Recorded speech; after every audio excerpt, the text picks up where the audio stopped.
Dear student, today we will read about the condition of women during the Francis Revolution.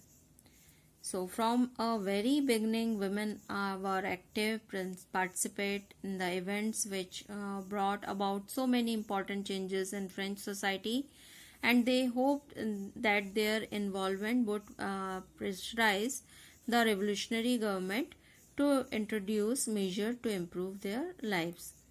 Most women of the third estate had to work for living. तो ये उस समय जो changes चल रहे थे तो वेमेन्स सोच रही थी कि वो भी अगर इन्वॉल्वमेंट करेंगी रेवोल्यूशनरी एक्टिविटीज़ में तो उससे उनकी कंडीशन में इम्प्रूवमेंट होगा. And the most women worked as seamstress or laundries, sold flowers, fruit, vegetable at the market, and were employed as the domestic servant in the house of prosperous people. Most women did not have access to education or job training. तो ये women's की condition थी third state की, जहाँ पे ये छोटे मोटे वर्क वो लोग करते थे और इनको किसी भी तरह का एजुकेशन या जॉब ट्रेनिंग का राइट भी नहीं था. Only daughter of nobles and wealthier members of third estate could study at convent, after which their families arranged a marriage for them. तो जो wealthier persons थे उनकी ही डॉटर आराम से पढ़ पाती थी, बट थोड़े समय बाद उनकी फैमिली भी उनके लिए उनकी मैरिज कर देती थी. Working women had also to take care for their families, that is, cook, fetch water, queue up for bread, and look after the children. And their wages were lower than those of men. तो वो सभी काम, घर के काम सभी करती थी, वर्किंग वुमेन हो या नॉन वर्किंग वुमेन हो, और उनके जो वेजेस हैं, लेबर चार्जेस हैं, वो मेन के कंपैरिजन में लोअर होते थे. In order to discuss and voice their interests, women started their own political clubs and newspaper. तो women's भी उस समय डिस्कस कर रही थी कि हमारे इंटरेस्ट की बात किस तरह हो, तो उन्होंने भी पॉलिटिकल क्लब्स बनाए थे जैसे मेन ने बनाए थे, और न्यूज़पेपर भी उनका अपना था. About 60 women's club came up in different French cities. The Society of Revolutionary and Republican Women was the most famous of them. So around 60 clubs, women's clubs were there in French city, and most famous club was the Society of Revolutionary and Republican Women was. Their main demand was that the women enjoy same political right as men.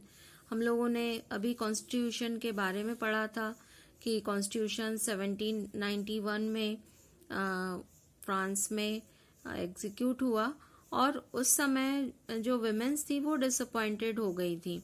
क्योंकि उनके powers जो हैं वो पूरे कम कर दिए गए, passive citizens उन्हें कहा गया. अब विमेंस जो हैं उन्होंने they demanded the right to vote, to be elected to the assembly, to hold political office.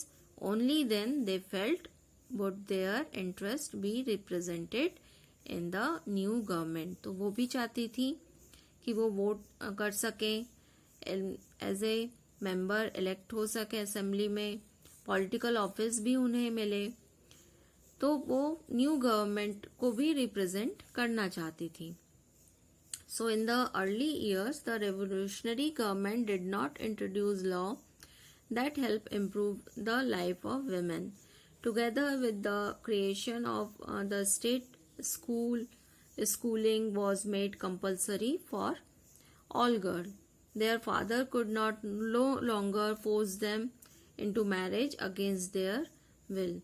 तो यहाँ पे revolutionary government ने किसी भी तरह का revolutionary government did introduce laws to help improve the lives of women. Women's की life को इम्प्रूव करने के लिए कुछ लॉज लाए. तो वहाँ पे स्कूलिंग गर्ल्स के लिए, सभी गर्ल्स के लिए कंपलसरी कर दी, और साथ ही साथ ये बोल दिया कि ये जो फादर है किसी भी तरह का फोर्स नहीं कर सकते अपनी डॉटर को मैरिज के लिए. Marriage was made into a contract entered into freely and registered under civil law. Divorce was made legal and could be applied for by both men and women. तो divorce भी अगर किसी को लेना है मैन विमेन दोनों ही ले सकते थे. Women could now train for job, could become artist और रन अ स्मॉल बिजनेस. तो जब ये रेवोल्यूशनरी गवर्नमेंट आई तो उन्होंने उनके लिए भी जॉब ट्रेनिंग स्टार्ट कर दी. जैसा हम लोग ने अभी पहले पढ़ा था कि कोई ट्रेनिंग वगैरह उन्हें नहीं दी जा सकती थी, छोटे छोटे काम कर सकती थी वो. तो अब वो आर्टिस्ट या स्मॉल बिजनेस को है चला सकती थी. Women's struggle for equal political right however continued during the reign of terror. The new government issued law ordering closure of women clubs and banning their political activity. तो Jacobins के बारे में हम लोगों ने पढ़ा था रेन ऑफ टेरर. तो उन्होंने क्या कर दिया कि उन्होंने विमेन्स क्लब, जो हम लोगों ने अभी पढ़ा कि कई विमेन्स क्लब भी हो गए थे, उन सबको बैन कर दिया और हर तरह के पॉलिटिकल एक्टिविटीज में भी उनके लिए बैन लगा दिया गया.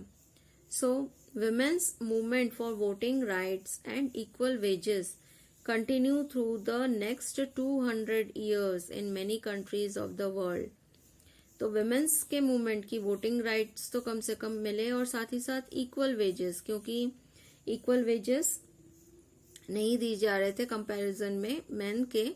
तो ये दोनों चीजों पे विमेन्स ने कई मूवमेंट किए हुए हैं और it takes about 200 years in many countries of the world.